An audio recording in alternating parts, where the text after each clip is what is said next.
गौरवमय है, यह वैभव का दिन है। आजादी के बाद पहली बार हमारी अपनी नई संसद में ये शपथ समारोह हो रहा है। अब तक ये प्रक्रिया पुराने सदन में हुआ करती थी।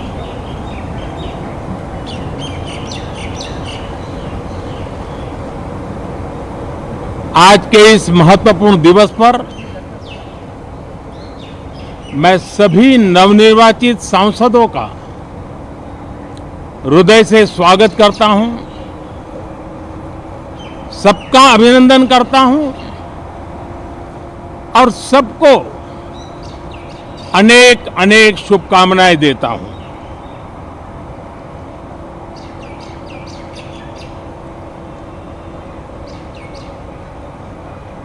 संसद का ये गठन भारत के सामान्य मानवीय के संकल्पों की पूर्ति का है। नए उमंग, नए उत्साह के साथ नई गति, नई ऊंचाई प्राप्त करने के लिए ये अत्यंत महत्वपूर्ण अवसर है। श्रेष्ठ भारत निर्माण का, विकसित भारत 2047 तक का लक्ष्य, ये सारे सपने लेकर के, ये सारे संकल्प लेकर के आज 18वीं लोकसभा का प्रारंभ हो रहा है। विश्व का सबसे बड़ा चुनाव बहुत ही शानदार तरीके से, बहुत ही गौरवमय तरीके से संपन्न होना, यह हर भारतीय के लिए गर्व की बात है। 140 करोड़ देशवासियों के लिए गर्व की बात है।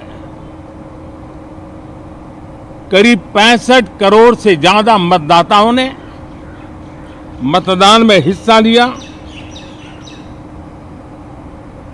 यह चुनाव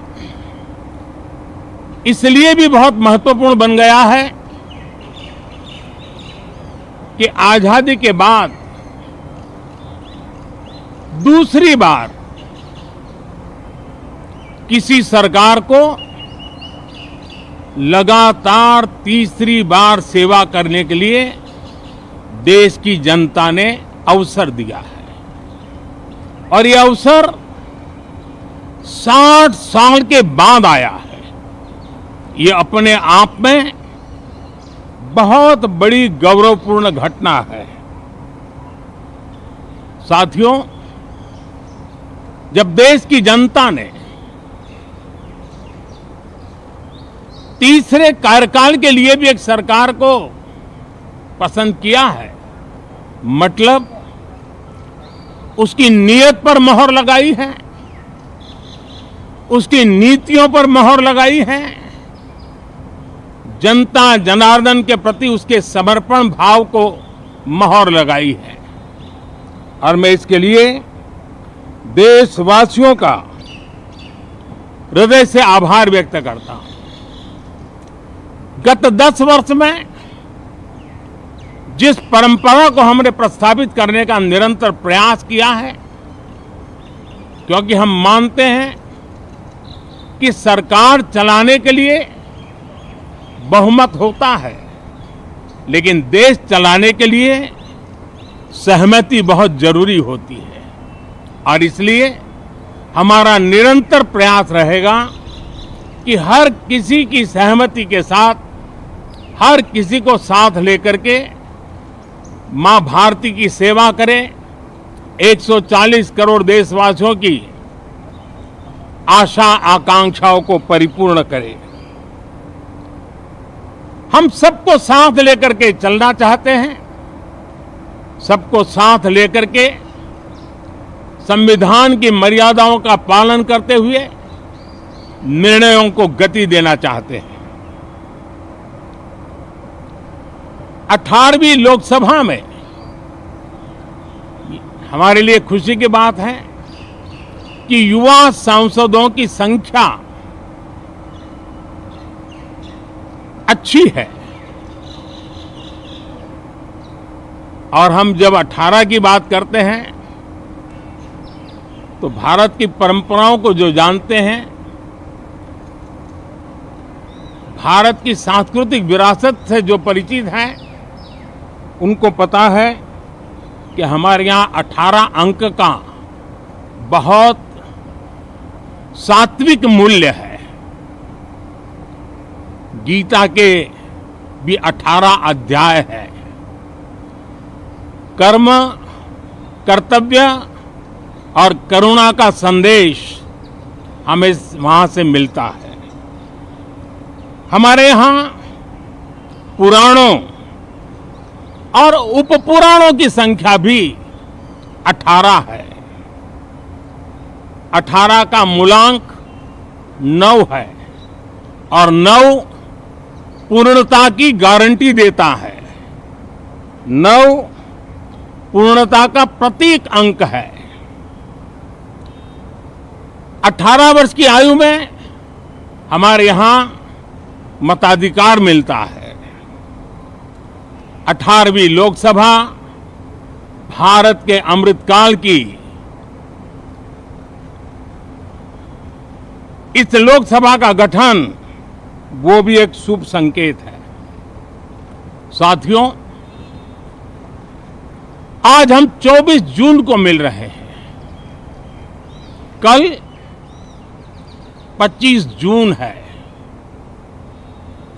जो लोग इस देश के संविधान की गरिमा से समर्पित हैं, जो लोग भारत की लोकतांत्रिक परंपराओं पे निष्ठा रखते हैं, उनके लिए 25 जून न भूलने वाला दिवस है।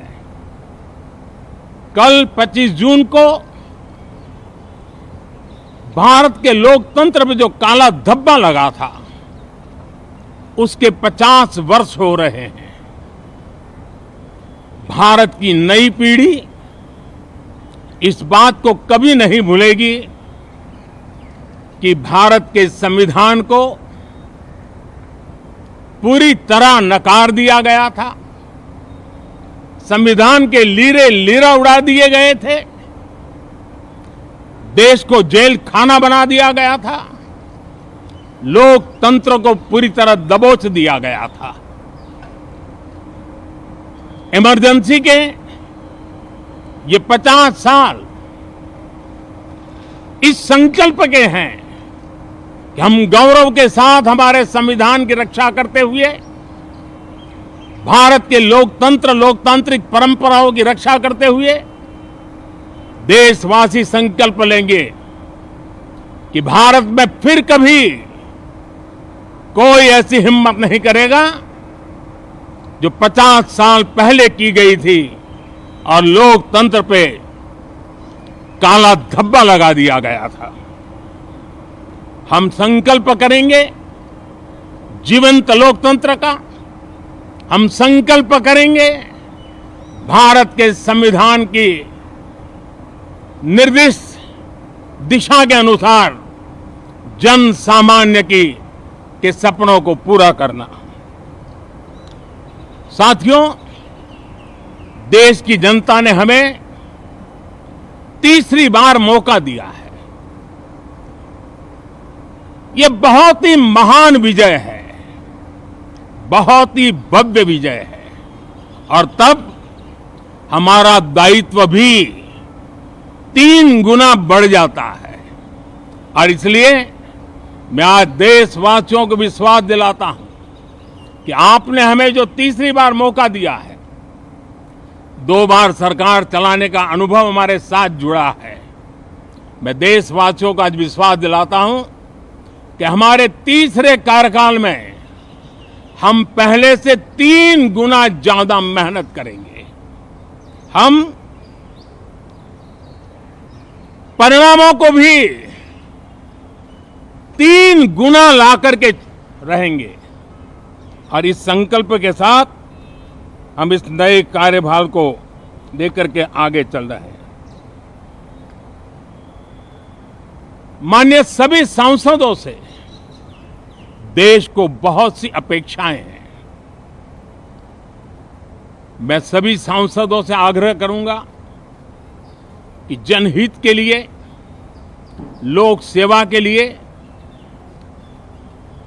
हम इस अवसर का उपयोग करें और हर संभव हम जनहित में कदम उठाएं। देश की जनता विपक्ष से अच्छे कदमों की अपेक्षा रखती है। अब तक जो निराशा मिली है, शायद इस 18वीं लोकसभा में विपक्ष देश के सामान्य नागरिकों की विपक्ष के नाते उनकी भूमिका की अपेक्षा करता है, लोकतंत्र की गरिमा को बनाए रखने की अपेक्षा करता है।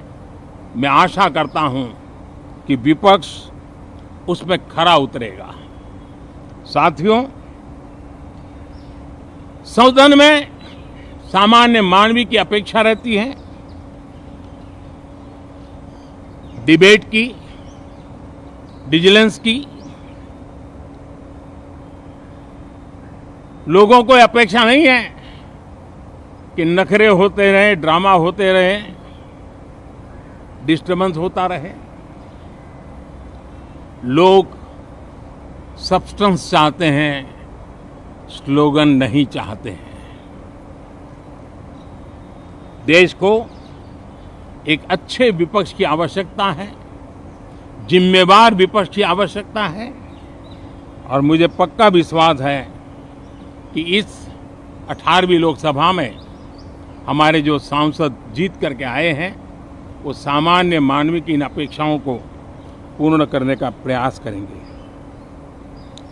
साथियों, विकसित भारत के हमारे संकल्प को पूरा करने के लिए हम सबका दायित्व है। हम मिलकर के उस दायित्व को निभाएंगे। जनता का विश्वास हम और मजबूत करेंगे। 25 करोड़ नागरिकों का गरीबी से बाहर निकलना एक नया विश्वास पैदा करता है कि हम भारत को गरीबी से मुक्त करने में बहुत जल्द सफलता प्राप्त कर सकते हैं। और ये मानव जाति की बहुत बड़ी सेवा होगी। हमारे देश के लोग 140 करोड़ नागरिक परिश्रम करने में कोई कमी नहीं रखते हैं। हम उनको ज्यादा से ज्यादा अवसर जुटाएं, इसी एक कल्पना। और हमारा ये सदन वो एक संकल्प का सदन बने। हमारी 18वीं लोकसभा संकल्पों से भरी हुई हो, ताकि सामान्य मानवीय के सपने साकार हो। साथियों, मैं फिर एक बार विशेष करके नए सांसदों को बहुत बहुत बधाई देता हूं। सभी सांसदों का अभिनंदन करता हूं और अनेक अनेक अपेक्षाओं के साथ आइए हम सब मिलकर के देश की जनता ने जो नया दायित्व दिया है उसको बखूबी निभाएं, समर्पण भाव से निभाएं। बहुत बहुत धन्यवाद साथियों।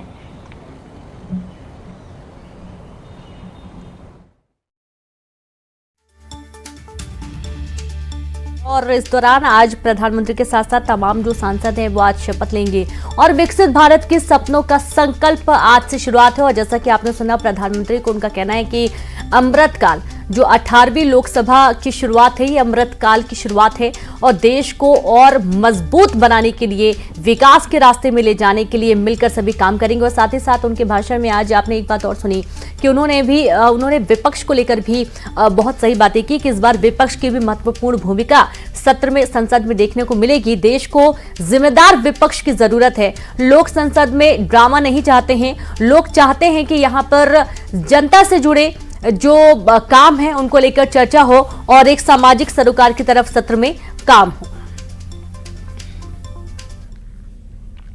और चलिए कुछ और छत्तीसगढ़